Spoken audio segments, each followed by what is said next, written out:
Hello students, मैं रजत sir आप सबों का अपने यूट्यूब चैनल में स्वागत है। केमिस्ट्री बाय रजत सर। आज हम लोग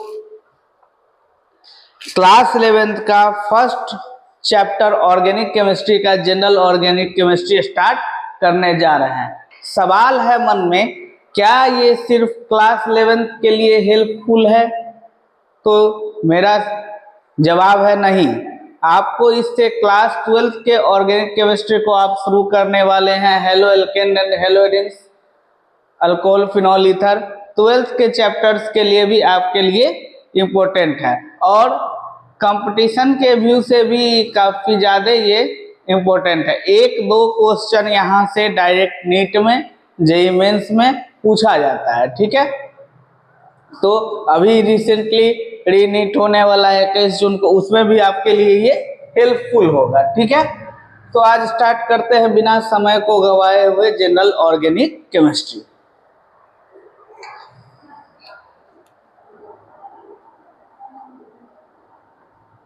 जनरल ऑर्गेनिक केमिस्ट्री,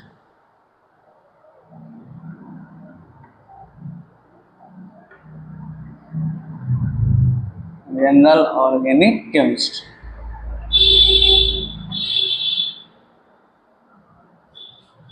सवाल है कि सर इसमें पढ़ेंगे क्या सब? इसमें आप बेसिक ऑर्गेनिक केमिस्ट्री के बारे में पढ़िएगा। इंट्रोडक्शन, क्लासिफिकेशन, नोमेनक्लेचर, आइसोमेरिज्म और mechanism of reaction, purification of organic compound, इन सब चीजों के बारे में आप इस चैप्टर में पढ़िएगा। तो हम स्टार्ट करते हैं। पहले, जैसा कि सभी चैप्टर का फर्स्ट लेक्चर थ्योरेटिकल होता है, तो आज हम पहले history and introduction, history and introduction. चलिए तो स्टार्ट करते हैं हिस्ट्री एंड इंट्रोडक्शन।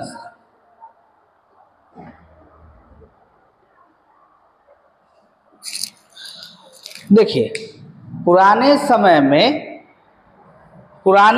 में ऑर्गेनिक केमिस्ट्री का डेफिनेशन कुछ ऐसा था। क्या बोला गया पुराने समय ऑर्गेनिक केमिस्ट्री? वैसा कंपाउंड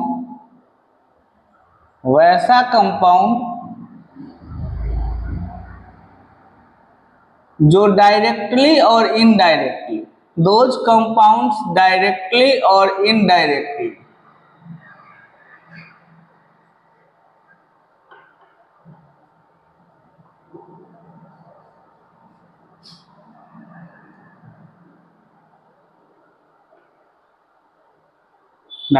और indirectly obtained from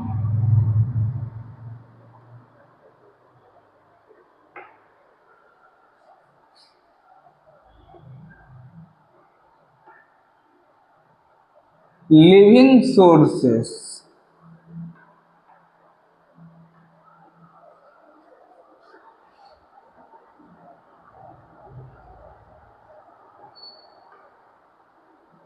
such as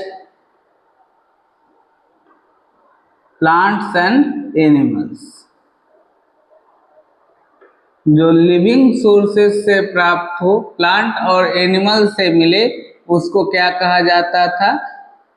organic compound. फिर वो चाहे डायरेक्टली मिले या इनडायरेक्टली। सर इन सब का एग्जाम्पल क्या हो जाएगा उस टाइम के हिसाब से?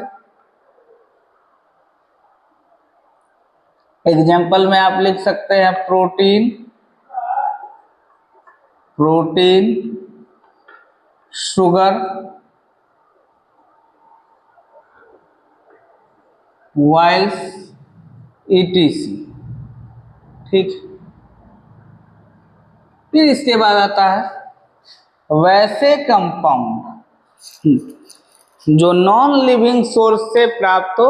वैसे कंपाउंड जो नॉन लिविंग सोर्स से प्राप्त हो, उस कंपाउंड को क्या बोलते थे? Inorganic compound.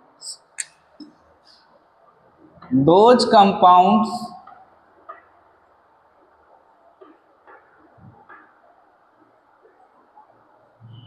those compounds which obtained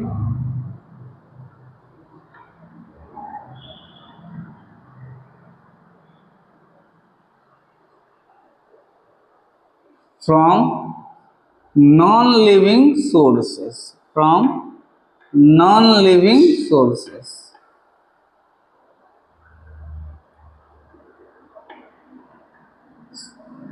Non-living sources. Sir इसके एग्जाम्पल क्या सब हो जाएंगे? इसके एग्जाम्पल हैं सॉल्ट और CaCO3, लाइमस्टोन, चूना पत्थर जिसको बोला जाता है। ठीक है, अब सवाल आता है बर्जीलियस के हाइपोथेसिस का। हिस्ट्री में सबसे ज्यादा इंपॉर्टेंट है बर्जीलियस का हाइपोथेसिस। ठीक है, क्या था बर्जीलियस का हाइपोथेसिस? बर्जीलियस हाइपोथेसिस, हाइपोथेसिस क्या था बर्जीलियस का हाइपोथेसिस?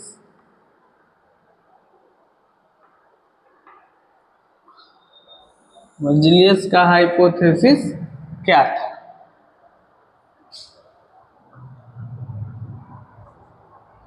बर्जीलियस का हाइपोथेसिस क्या था? देखो, बर्जीलियस का हाइपोथेसिस था ऑर्गेनिक कंपाउंड को हम लोग प्लांट और एनिमल के द्वारा ही बना सकते हैं, वो भी एक स्पेशल नेचुरल फोर्स के प्रेजेंस में, जिस फोर्स का नाम दिया गया vital force.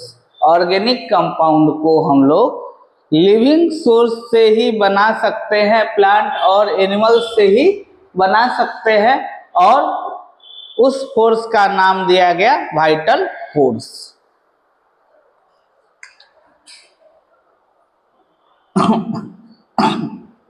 Organic compounds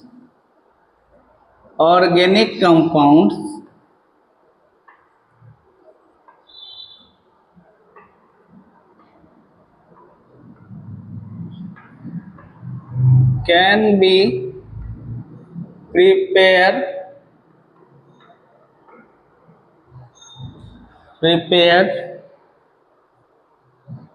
from living sources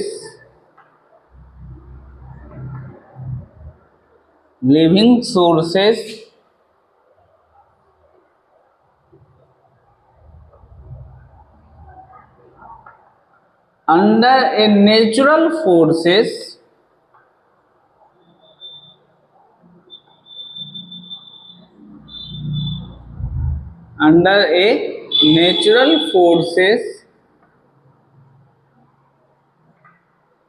called vital force, जिसको कौन सा फोर्स नाम दिया गया?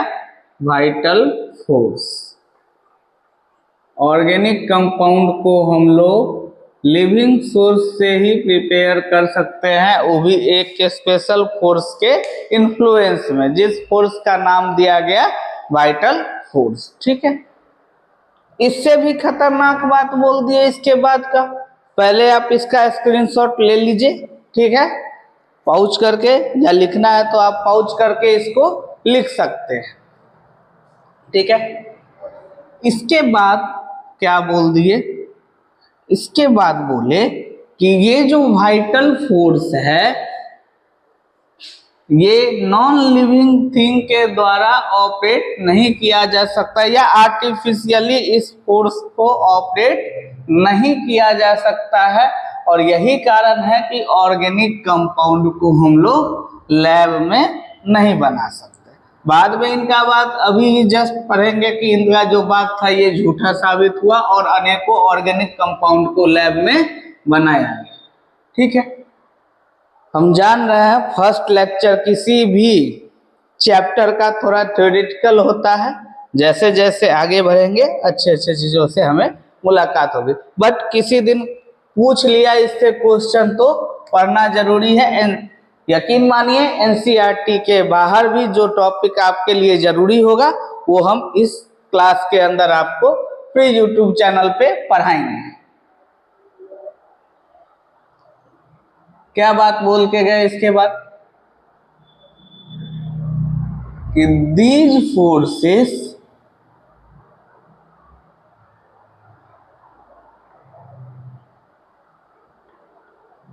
cannot be operated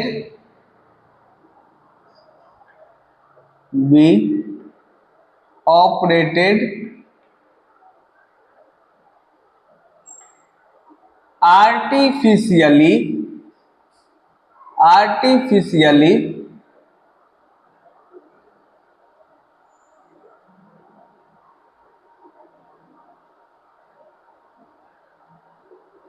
hence organic compound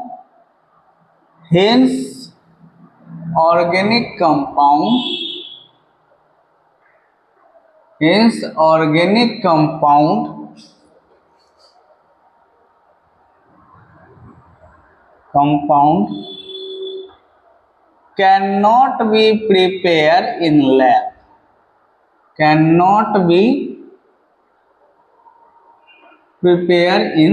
lab, organic compound को हम लोग लैब में नहीं बना सकते हैं। ये कौन बोले थे?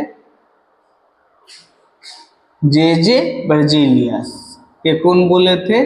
जे बर्जीलियस। कब बोले थे? 1809 में, 1809 में ये बात उन्होंने बोला था। उनका पूरा नाम है जेम्स जोन्स जैकब बर्जीलियस। उनका पूरा नाम क्या है? Jons Jacob Berzelius. ऐसे पूरा नाम जानने का कोई इंपॉर्टेंस नहीं है, जे बर्जीलियस बुक में दिया रहता है। ठीक है, आगे बढ़ते हैं। ये बात बोल के वो फंस गए। फंस कैसे गए? इसके बाद आया ओहलर का हाइपोथेसिस। किसका आया? ओहलर सिंथेसिस।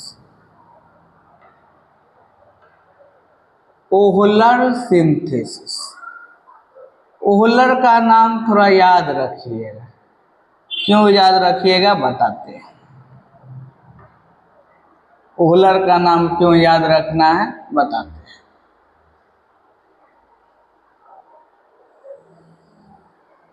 ओहलर का नाम याद क्यों रखना है बता रहे हैं। 1 मिनट। ओहलर का नाम क्यों याद रखना है? बोल के गए जे बर्जीलियस की ऑर्गेनिक कंपाउंड को हम लोग लैब में नहीं बना सकते हैं। ऑर्गेनिक कंपाउंड जब प्रिपेयर होगा तो एक स्पेशल नेचुरल फोर्स के अंदर, और उस फोर्स को केवल नेचर ही ऑपरेट कर सकता है। ऑर्गेनिक कंपाउंड को हम लोग लैब में नहीं बना सकते। ये बोल के गए कौन? ये बोल के गए जे बर्जीलियस। कब बोले? 1809 में। उनके बाद जो साइंटिस्ट आए वो थे फ्रेडरिच ओहलर। जर्मन के साइंटिस्ट थे। इनका पूरा नाम था फ्रेडरिच ओहलर। इन्होंने ही फर्स्ट ऑर्गेनिक कंपाउंड को क्या किया? लैब में बनाया। कब बनाए? In 1828।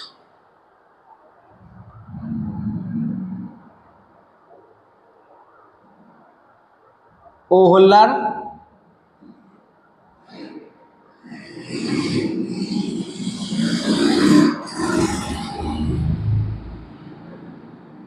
converts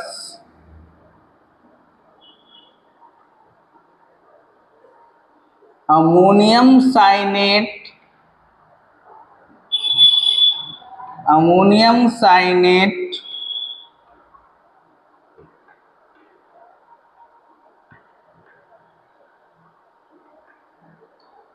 into urea. Wohler क्या किए? अमोनियम साइनेट से यूरिया बनाए, जो कि एक क्या है? इनऑर्गेनिक साल्ट है, और इससे क्या बनाए? यूरिया बनाए। इस तरीके से यूरिया फर्स्ट ऑर्गेनिक कंपाउंड हुआ जो कि लैब में बनाया गया था। कब बनाया गया था? 1828 में कैसे बनाया था इसका रिएक्शन देख लीजिए।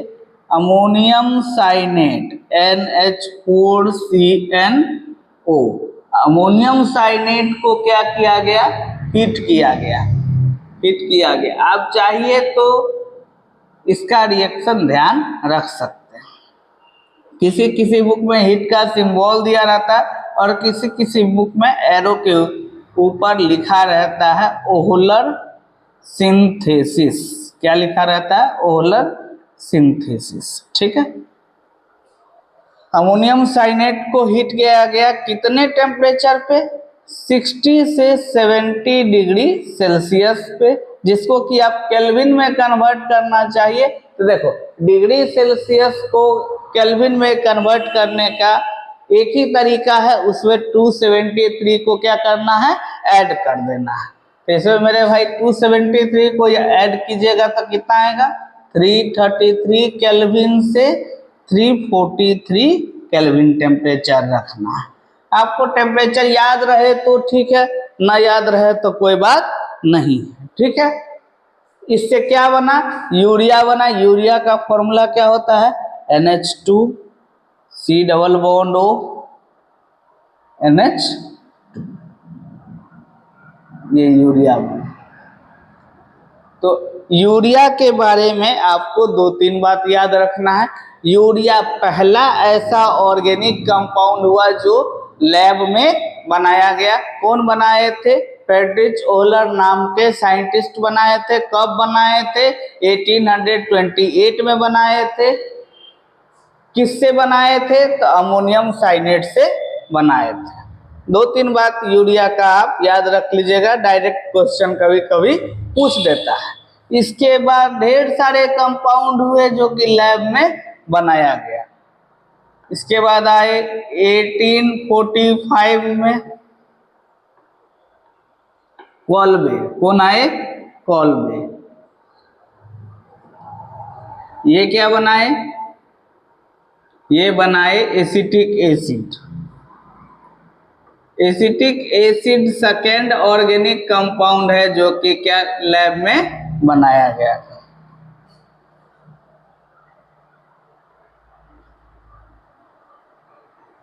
Acetic acid in lab. देखिए आप कॉल्वे का रिएक्शन जस्ट इसके बाद 11th का जो चैप्टर है उसमें पढ़िएगा, जो आपको हाइड्रोकार्बन के नाम से 11th में जाना जाता है। वैसे 12th में भी आपको कॉल्वे का रिएक्शन पढ़ना है, aldehyde ketone and carboxylic acid में।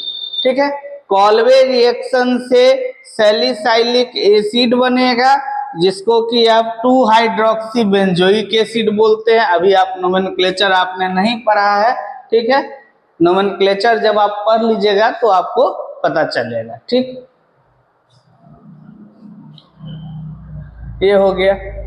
अब घमासान हो गया, ऑर्गेनिक कंपाउंड को लैब में नहीं बना सकते थे, धीरे धीरे ऑर्गेनिक कंपाउंड लैब में बनना शुरू हो गया। इसके बाद ऑर्गेनिक केमिस्ट्री की नई डिफिनीशन आई। क्या थी वो डिफिनीशन, 1 मिनट थोड़ा ध्यान रखिए। क्या थी वो डिफिनीशन ऑर्गेनिक केमिस्ट्री की मेरे भाई,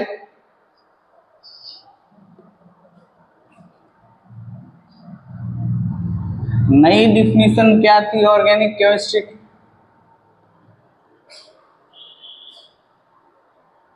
compounds of hydrocarbon and its derivatives. Hydrocarbon के कंपाउंड और उसके डेरिवेटिव्स को क्या बोला जाता है, organic compounds. Compounds of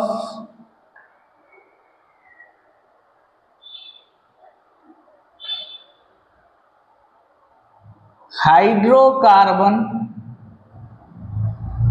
compounds of hydrocarbon and its derivative,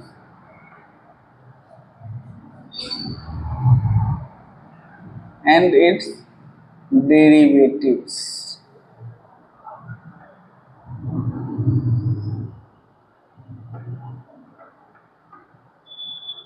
are called organic compound. अब कोई बच्चा हमको ये कहे कि सर हम हाइड्रोकार्बन भी नहीं समझते, तो मेरे भाई घबराना नहीं है, हम हैं अब।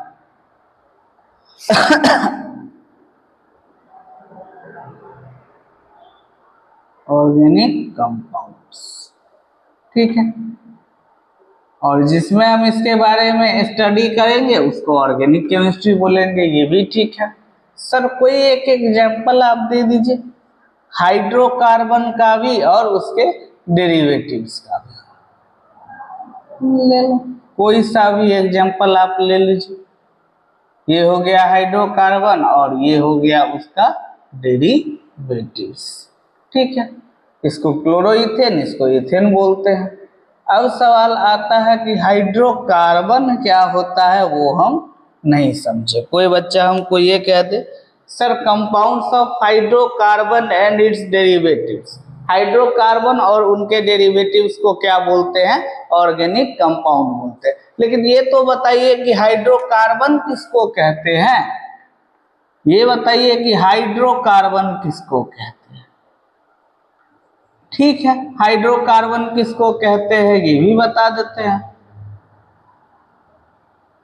देखो हाइड्रोकार्बन कितने वर्ड से बना हुआ है, हम कहेंगे 2 वर्ड से। एक है हाइड्रो, दूसरा है कार्बन। एक है हाइड्रो, दूसरा है कार्बन। क्या होता है मेरे भाई हाइड्रोकार्बन? ऐसा कंपाउंड जिसमें हाइड्रोजन और कार्बन एसेंशियल रूप में प्रेजेंट रहे उसको क्या बोलते हैं, हाइड्रोकार्बन। Compounds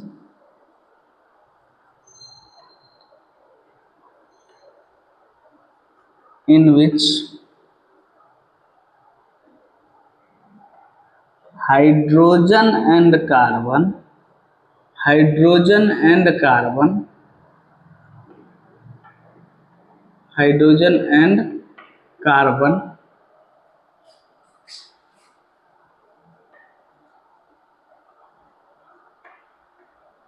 is present।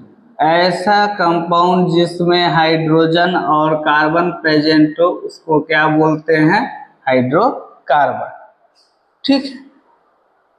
अब कोई बच्चा हमसे ये कह दे कि सर हाइड्रोकार्बन कितने टाइप के होते हैं, types of hydrocarbon,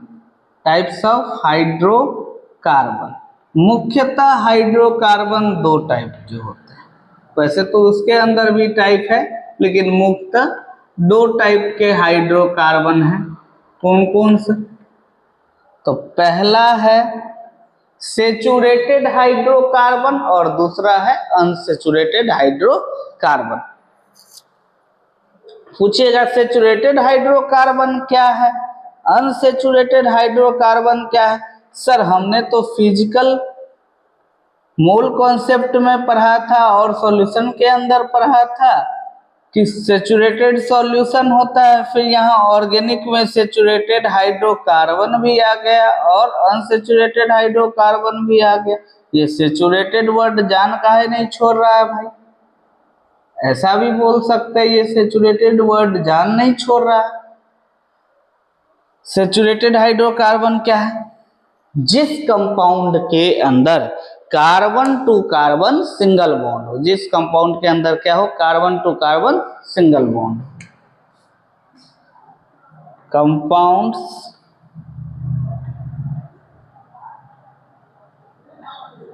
in which carbon carbon single bond, carbon carbon single bond, carbon carbon single bond, carbon carbon single bond रहे, carbon carbon single bond is present.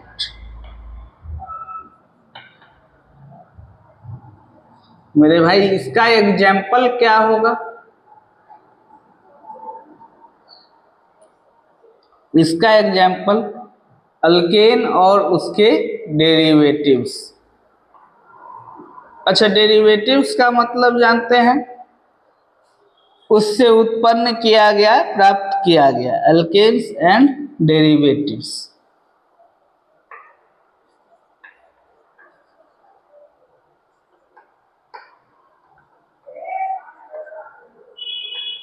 आगे हम जनरल फॉर्मूला जब alkane का पढ़ेंगे तो उसका डेरिवेटिव, जैसे देखिए यहाँ एक अल्केन है 2 कार्बन वाला, ये उसके डेरिवेटिव्स हो गए। क्या किए हैं, अल्केन में से एक हाइड्रोजन हटा करके हेलोजन लगा दिए हैं। आप कोई दूसरा ग्रुप भी लगा सकते हैं। तो मेन चेन में से हाइड्रोजन हटा करके कोई दूसरा ग्रुप लगा दिया तो उसके डेरिवेटिव हो गए। ठीक है, हमने मान लिया। सेचुरेटेड हम इसको कहेंगे जिसमें कार्बन से कार्बन क्या हो, सिंगल बॉन्ड हो। जैसे आपके पास एग्जांपल हो गया CH4 C2H6, ये सब क्या है, एक टाइप के अल्केन। अभी इसका स्ट्रक्चर हम थोड़ी देर बाद ड्रॉ करेंगे। अब सवाल आता है कि अनसेचुरेटेड हाइड्रोकार्बन क्या है। अनसेचुरेटेड हाइड्रोकार्बन क्या है, देखो सेचुरेटेड मतलब कार्बन कार्बन सिंगल बॉन्ड हो। सेचुरेटेड मतलब कार्बन कार्बन क्या हो, सिंगल बॉन्ड हो। अनसेचुरेटेड मतलब कार्बन कार्बन मल्टीपल बॉन्ड हो। कार्बन कार्बन मल्टीपल बॉन्ड का मतलब या तो डबल बॉन्ड हो एटलीस्ट एक, या तो ट्रिपल बॉन्ड हो एटलीस्ट एक। सर एक एटलीस्ट होना चाहिए, एक से ज्यादा भी हो सकता है। हाँ, एक से ज्यादा भी हो सकता है। सर कितना हो सकता है, तो जितना मन उतना हो सकता है। केवल बस इस बात का ध्यान रखना कि कोई कार्बन का 4 से ज्यादा बॉन्ड नहीं बनना चाहिए, क्योंकि आप 10th में तो इतना बेसिक ऑर्गेनिक केमिस्ट्री आप पढ़ लिए होइएगा कार्बन एंड इट्स कंपाउंड में, जो आपको पता हो कार्बन 4 बॉन्ड बनाता है, टेट्रावैलेंट होता है। चलिए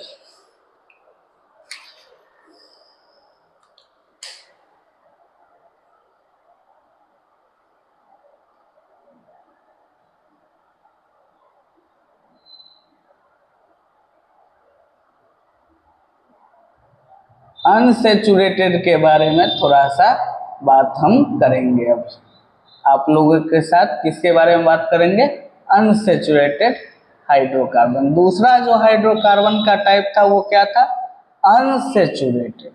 एक तो पढ़े हैं अभी सेचुरेटेड और दूसरा क्या पढ़े हैं, अनसेचुरेटेड हाइड्रोकार्बन। अनसेचुरेटेड हाइड्रोकार्बन मेरे भाई, अनसेचुरेटेड हाइड्रोकार्बन क्या है, अनसेचुरेटेड हाइड्रोकार्बन क्या है, सुनो ध्यान से। ऐसा हाइड्रोकार्बन जिसमें एटलीस्ट 1 मल्टीपल बॉन्ड हो। मल्टीपल बॉन्ड मतलब या तो डबल बॉन्ड या तो ट्रिपल बॉन्ड। हाइड्रोकार्बन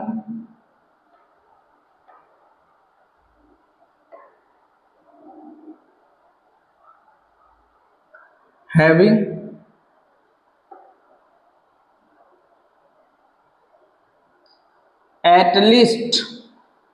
एटलीस्ट मतलब कम से कम एक, at least 1 multiple bond, 1 multiple bond जिसके पास कम से कम एक मल्टीपल बॉन्ड हो, उसको क्या बोलेंगे, अनसेचुरेटेड हाइड्रोकार्बन। अच्छा, मल्टीपल बॉन्ड के ब्रैकेट में लिख लीजिएगा डबल और ट्रिपल, डबल और ट्रिपल बॉन्ड, या तो डबल बॉन्ड हो या तो ट्रिपल बॉन्ड हो, दोनों होगा चलेगा, दोनों भी हो सकता है। एक ही कंपाउंड के अंदर दोनों हो सकता है, डबल बॉन्ड भी और ट्रिपल बॉन्ड भी। ठीक है, हमने मान लिया। सर इसका एग्जाम्पल क्या होगा, इसका एग्जाम्पल मेरे भाई आपके पास अल्कीन हो सकता है, अल्कीन हो सकता है और अल्काइंस हो सकता है। अल्कीन हुआ डबल बॉन्ड वाला, अल्काइंस हुआ ट्रिपल बॉन्ड वाला, और दोनों के डेरिवेटिव भी हो सकते हैं, दोनों के डेरिवेटिव भी हो सकते हैं। सर एक एक हमको एग्जाम्पल बता दीजिए। एग्जाम्पल बताएंगे, नोमेनक्लेचर बताएंगे, स्ट्रक्चर सब नीचे हमको बताना है। ये फिर भी एक आप बोल रहे हैं तो चलिए देख लीजिए। कार्बन कार्बन एक डबल बॉन्ड हो, 2 हाइड्रोजन इसके पास, 2 हाइड्रोजन उस कार्बन के पास। ये किसका स्ट्रक्चर है? इथीन का। किसका है? इथीन का। एक ट्रिपल बॉन्ड वाला ले लीजिए, ये इथाइन का है, CH ट्रिपल बॉन्ड CH। ठीक। अब एक टॉपिक जो हमको इसके नीचे पढ़ना है, बहुत इंपॉर्टेंट है, ध्यान से पढ़िएगा इस टॉपिक को। ठीक है, क्या है मेरे भाई? अब हम इसके बाद पढ़ेंगे कि ऑर्गेनिक कंपाउंड्स के अंदर, ऑर्गेनिक केमिस्ट्री के अंदर किस टाइप के बॉन्ड पाए जाते हैं। Nature of bond organic compound का कैसा होता है। तो nature of bond, nature of bond, bond का nature, nature of bond in organic compounds.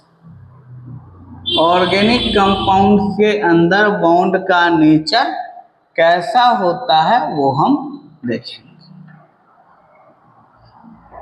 देखो, वैसे हम लोग पढ़े हैं 3 टाइप के बॉन्ड होते हैं। वैसे हम लोग क्या पढ़े हैं? 3 टाइप के बॉन्ड होते हैं। सर हमने केमिकल बॉन्डिंग नहीं पढ़ी थी, कोई बच्चा हो अभी ये बोले कि सर हमने केमिकल बॉन्डिंग नहीं पढ़ा है। एक सेकेंड मेरे भाई, थोड़ा पानी पी लेते हैं।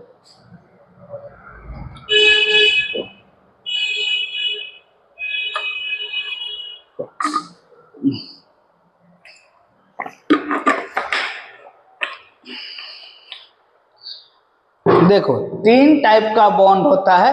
एक को बोलते हैं आयोनिक बॉन्ड या इलेक्ट्रोवैलेंट बॉन्ड, दूसरा होता है कोवैलेंट बॉन्ड, तीसरा होता है कोऑर्डिनेट बॉन्ड। तीनों में अंतर क्या क्या है, तीनों है क्या, पहले हम वो पढ़ेंगे। ऐसे ऑर्गेनिक कंपाउंड्स के अंदर जनरली कोवैलेंट बॉन्ड मिलते हैं। कैसे बॉन्ड मिलते हैं? कोवैलेंट बॉन्ड मिलते हैं। देखो 99.9% के केस में कोवैलेंट बॉन्ड मिलते हैं। अब 0.1% काहे छोड़े हैं सर? 0.1% आयनिक बॉन्ड भी आ सकता है ऑर्गेनिक कंपाउंड के अंदर। वही जब हम केमिस्ट्री पढ़ रहे हैं तो एक्सेप्शन ये सब आना लाजमी है। अब देखो 99.9% चांस है किसका? कोवैलेंट बॉन्ड का। कोवैलेंट बॉन्ड क्या होते हैं मेरे भाई? जो bond mutual sharing of electron से बनता है। म्यूचुअल शेयरिंग का मतलब क्या हुआ सर? जिसमें दोनों की इन्वॉल्वमेंट हो। शेयर्ड पेयर इलेक्ट्रॉन एक दूसरे एलिमेंट, दूसरे एटम का है और दूसरा इलेक्ट्रॉन जो है सो दूसरे एटम का है। मतलब एक बॉन्ड में जो 2 इलेक्ट्रॉन है वो दोनों अलग अलग एटम का है, दोनों 2 एटम का है। ठीक है, तो हम उसको बोलते हैं म्यूचुअल शेयरिंग ऑफ इलेक्ट्रॉन। और म्यूचुअल शेयरिंग ऑफ इलेक्ट्रॉन से जो बॉन्ड बनता है उसको कौन सा बॉन्ड बोलते हैं? Covalent bond. इसका मतलब ये पता चला कि सर कोवैलेंट बॉन्ड जो होता है वो किससे बनता है? शेयरिंग ऑफ इलेक्ट्रॉन से। और आयनिक बॉन्ड बनता है कंप्लीट ट्रांसफर ऑफ इलेक्ट्रॉन से। मतलब एक डोनर एटम होगा जो मेटल होगा और जो एक्सेप्टर होगा वो अपने ऑक्टेट को पूरा करने के लिए, अपने स्टेबिलिटी को मेंटेन करने के लिए एक इलेक्ट्रॉन को या 2 इलेक्ट्रॉन को एक्सेप्ट करेगा या 3 इलेक्ट्रॉन को भी एक्सेप्ट कर सकता है। 3 से ज्यादा ना ही कोई एलिमेंट इलेक्ट्रॉन को डोनेट कर सकता है और ना ही 3 से ज्यादा कोई एक्सेप्ट कर सकता है। बोलिएगा ऐसा क्यों सर? 4 वाला क्या करेगा? 4 वाला मेरे भाई देख लो ना, कार्बन के लास्ट शेल में 4 इलेक्ट्रॉन होता है, कार्बन शेयरिंग स्टार्ट कर देता है। 4 इलेक्ट्रॉन का ट्रांसफर पॉसिबल नहीं है, एनर्जी ज्यादा लगता है। ठीक है, अब वैसे ऑक्टेट रूल पे पुरानी इनऑर्गेनिक केमिस्ट्री ये बात कहती थी कि ऑक्टेट कंप्लीट करके स्टेबिलिटी को मेंटेन किया जाता है। नई इनऑर्गेनिक केमिस्ट्री कहती है स्टेबिलिटी मेंटेन करना है, इसका मतलब जिस भी कंपाउंड का या जिस भी एलिमेंट का स्टेबिलिटी ज्यादा होगा उसका एनर्जी कम होगा।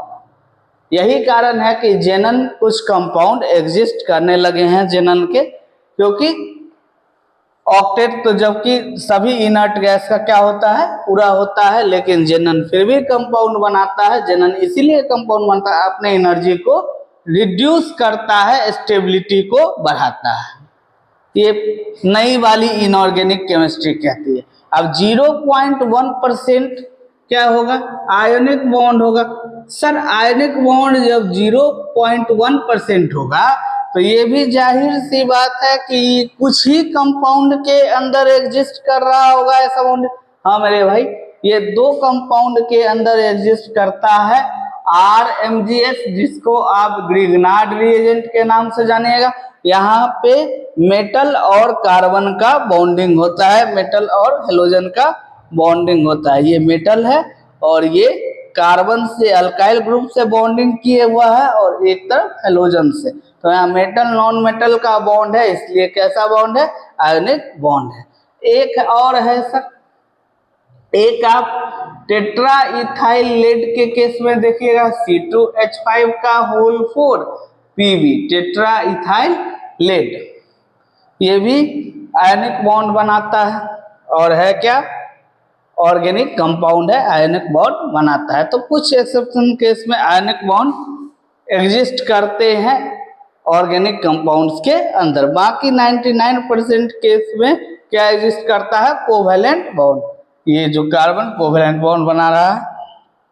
ठीक है, अब मेरे भाई हमको ये बताइए कि कोवेलेंट बॉन्ड क्या होता है। अब हम लोग कोवेलेंट बॉन्ड पे चलेंगे। ठीक, या तो आप स्क्रीनशॉट ले सकते हैं, नहीं तो आप चाहिए तो पाउच करके लिख लीजिए, दोनों ऑप्शन आपके पास अवेलेबल है।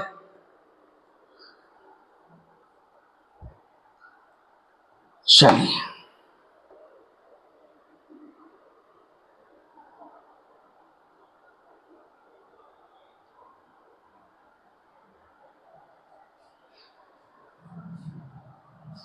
पूरा 30 चैप्टर, 16 चैप्टर 12th के केमिस्ट्री का और 14 चैप्टर 11th के केमिस्ट्री पे जो कंटेंट हम ऑफलाइन में यहाँ क्लास में दे रहे हैं, मेरा विश्वास रखिए कुछ भी इसमें छोड़ेंगे नहीं। यूट्यूब पे भी सेम कंटेंट आपको मिलेगा, डिफरेंट वेराइटीज ऑफ क्वेश्चन का प्रैक्टिस यहाँ पे आप कीजिएगा। हर एक रिएक्शन के मैकेनिज्म को एकदम बारीकी से समझाएंगे ट्रिक के साथ। आपने ऑर्गेनिक केमिस्ट्री स्टार्ट किया है तो फिजिकल केमिस्ट्री को भी आप रिवाइज करते रहिएगा। देखिए, फिजिकल केमिस्ट्री को आसान बनाने का 4-5 तरीका है अपने पास। पहला तरीका, जो ऑर्गेनिक की बात अभी हम नहीं कर रहे हैं, ऑर्गेनिक के बारे में भी हम लास्ट में बताएंगे। फिजिकल केमिस्ट्री को आप हमने यहाँ पे ऑर्गेनिक बढ़ाना स्टार्ट कर दिया, पता चला कि हम इक्विलिब्रियम में पहुंच रहे हैं सर, ऑर्गेनिक पढ़ते जा रहे हैं, फिजिकल माइंड से स्किप करते जा रहे हैं, 10 नंबर स्कोर करके बढ़ा रहे हैं ऑर्गेनिक में, तो 5 नंबर फिर फिजिकल में कम हो जा रहा है, मतलब इक्विलिब्रियम में पहुंच जा रहे हैं। ऑर्गेनिक में इफेक्ट लगा के अपने मार्क्स को इम्प्रूव करते हैं और फिजिकल भूल के उतने मार्क्स को रिड्यूस कर लेते हैं। तो मेरे भाई फिजिकल केमिस्ट्री आपका स्ट्रॉन्ग हो जाएगा। ऑर्गेनिक की बात हम लास्ट में करेंगे स्ट्रॉन्ग करने की, ठीक है। फिजिकल केमिस्ट्री आपका स्ट्रॉन्ग हो जाएगा, यकीन मानो। 5 रूल को फॉलो करो फिजिकल केमिस्ट्री स्ट्रॉन्ग करने के लिए। कौन कौन सा 5 रूल है सर? गोल्डन रूल 5 कौन कौन सब है? तो पहला, अगर आप फिजिकल केमिस्ट्री को स्ट्रॉन्ग करना चाहते हैं तो 2 to 20 मतलब 2 से 20 तक का आपको टेबल याद होना चाहिए। ठीक, पहला पॉइंट क्या है? 2 से 20 तक का टेबल याद होना चाहिए। सेकंड पॉइंट क्या है सर? 1 to 30 तक के क्यूब्स आपको याद होने चाहिए और 50 तक के स्क्वायर, 30 तक के क्यूब और 50 तक के स्क्वायर। दो चीज हुआ सर, क्यूब याद होना चाहिए 30 तक का, स्क्वायर याद होना चाहिए 50 तक का, और पहाड़ा याद होना चाहिए, टेबल याद होना चाहिए कितने तक का, 2 से 20 तक का। दो चीज हुआ। तीसरा चीज, फिजिकल केमिस्ट्री के अंदर कुछ कांस्टेंट का वैल्यू होता है, उस कांस्टेंट का वैल्यू आपको डायरेक्ट याद रखना है। जैसे प्लैंक्स कांस्टेंट होता है, जैसे मोलर गैस कांस्टेंट होता है। कब 8.31 आर का मान कब 8.31 रखेंगे, कब 0.0821 रखेंगे, मतलब कब हम एटीएम लीटर में रखेंगे, कब हम जूल में रखेंगे। एटीएम लीटर में पता चला कि क्वेश्चन में आपसे आंसर पूछ रहा है एटीएम लीटर में, आप उसको जूल में निकाल रहे हैं, तो एटीएम लीटर को जूल में कन्वर्ट करना आना चाहिए, 101.3 से गुना करके जूल में लाते हैं। तो चला, अब हम पढ़ रहे हैं नेक्स्ट इक्वेशन, हमको फैराडेज कांस्टेंट का वैल्यू नहीं याद है, तो कभी क्वेश्चन आपसे नहीं बनेगा। एफ का वैल्यू कितना होता है, 96500 कूलम। तो आपको कांस्टेंट का वैल्यू याद रखना है। 3 काम हो गया, जो भी कांस्टेंट दिए गए हैं उसका वैल्यू आप याद रखिए, पहाड़ा याद रखिए, क्यूब और स्क्वायर को याद रखिए। चौथा जो है वो यूनिट के कन्वर्जन को खासा ध्यान रखिए।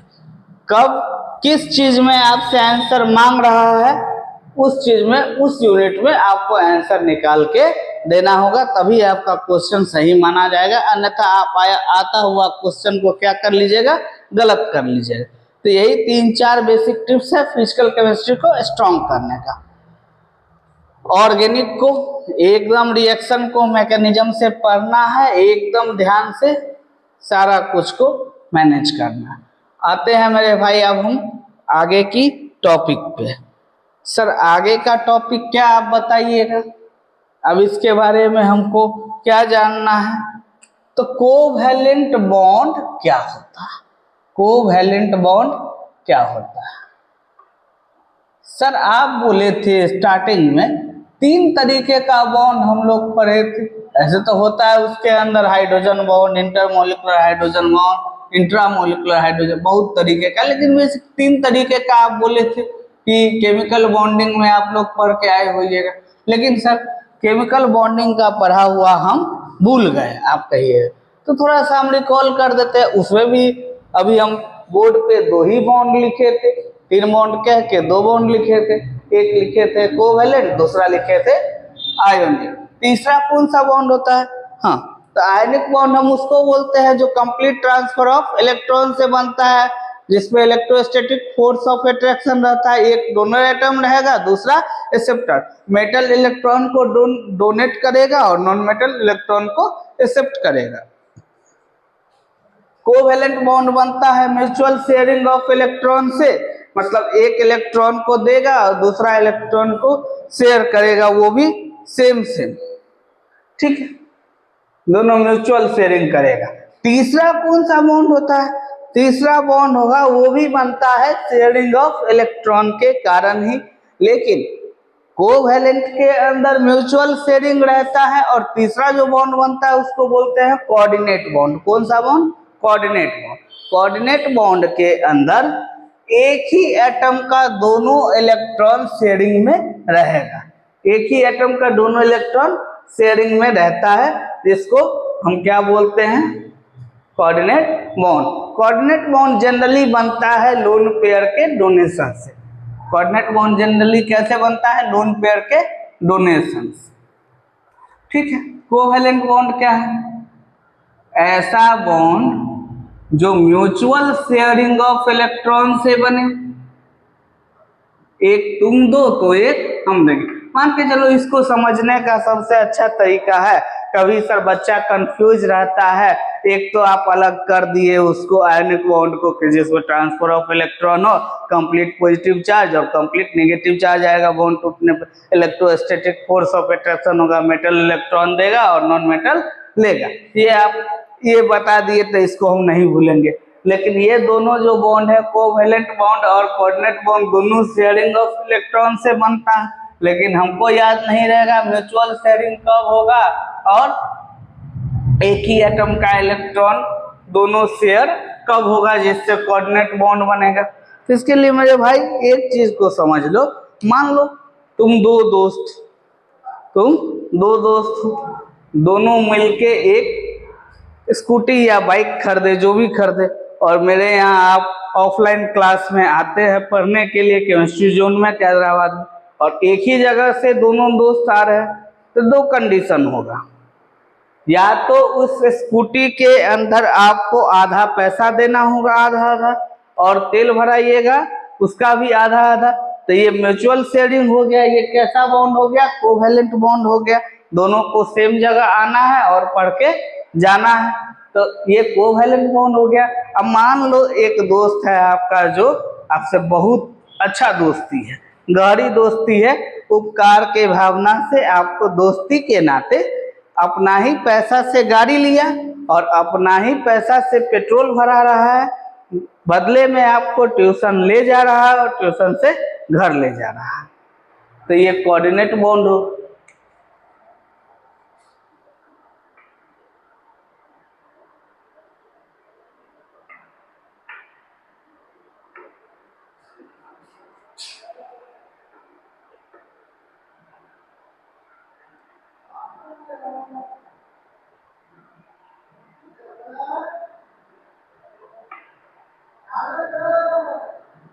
म्यूचुअल शेयरिंग ऑफ इलेक्ट्रॉन, अगर हम इसकी बात करें,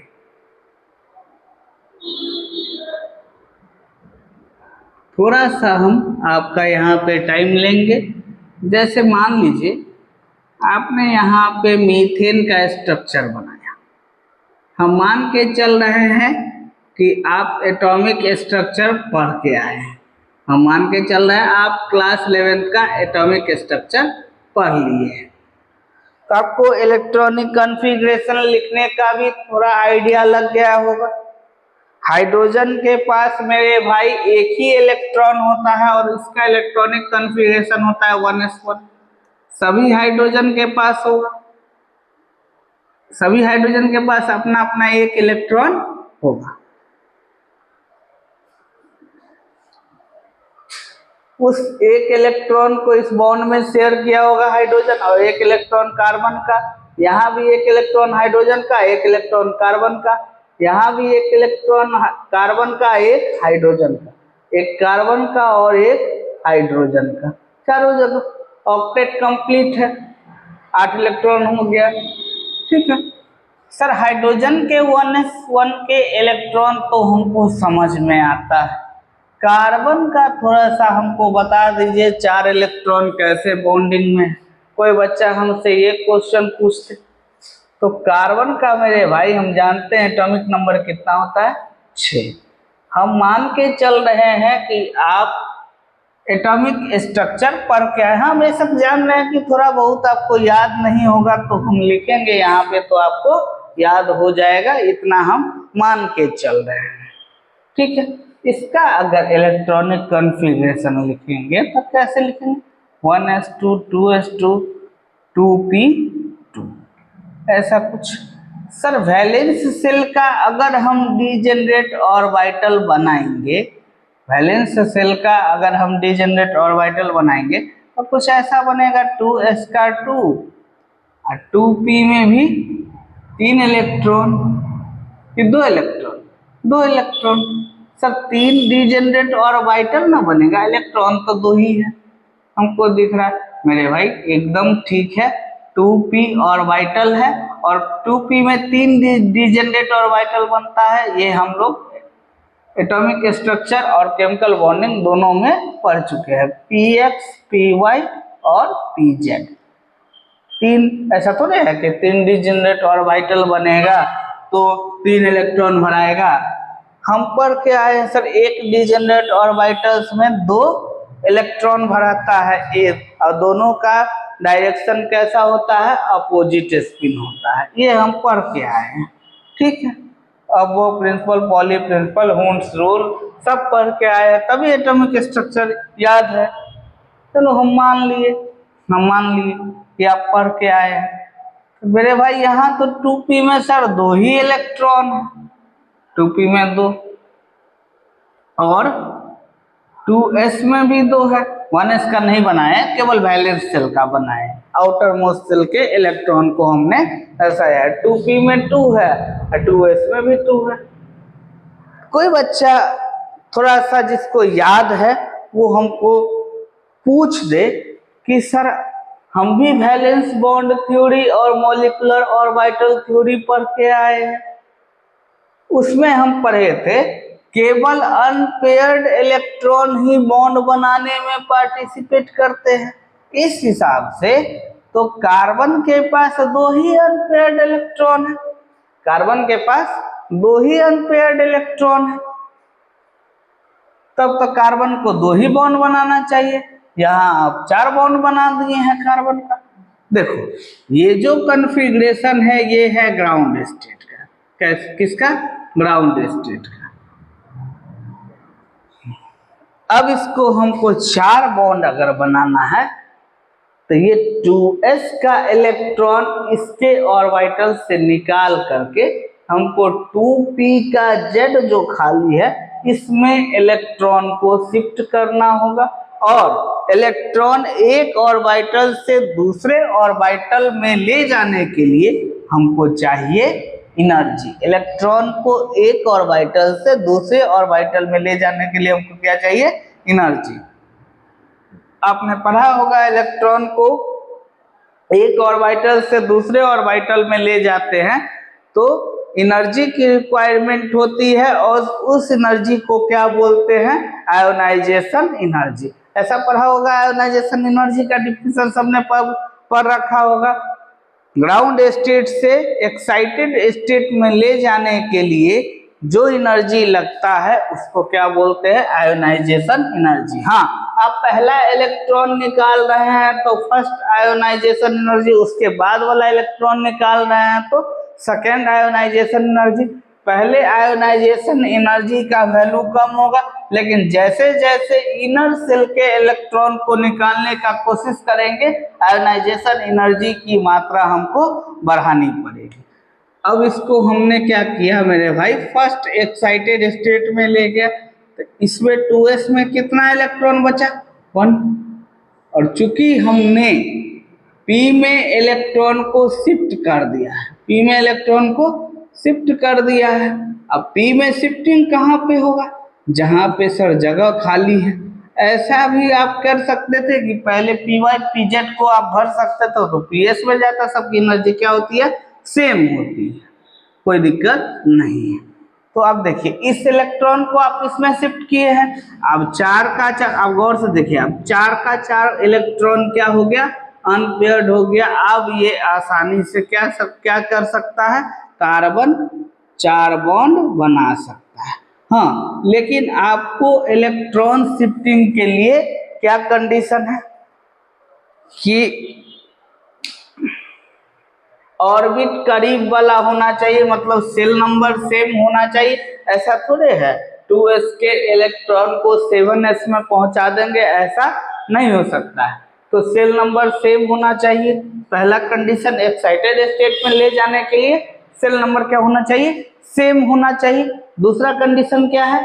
सर जिसके पास आप इलेक्ट्रॉन को शिफ्ट करा रहे हैं उसके पास वैकेंट ऑर्बिटल होना चाहिए। मैं समझाता हूँ ये बात आपको। मान लीजिए आपके यहाँ कोई गेस्ट आया, ठीक है, और आप अभी रूम लेके रह रहे हैं, सिंगल रूम लेके, आपको उस गेस्ट को एडजस्ट करने के लिए रूम अवेलेबल नहीं है, आप अपने दोस्त के यहाँ शिफ्ट करना चाह रहे हैं। कंडीशन क्या होना चाहिए? दोस्त के यहाँ रूम खाली अवेलेबल होना चाहिए। यही कंडीशन है इसके पास। ये अपने इलेक्ट्रॉन को दूसरे के पास भेज रहा है तो दूसरे के पास वैकेंट ऑर्बिटल होना चाहिए।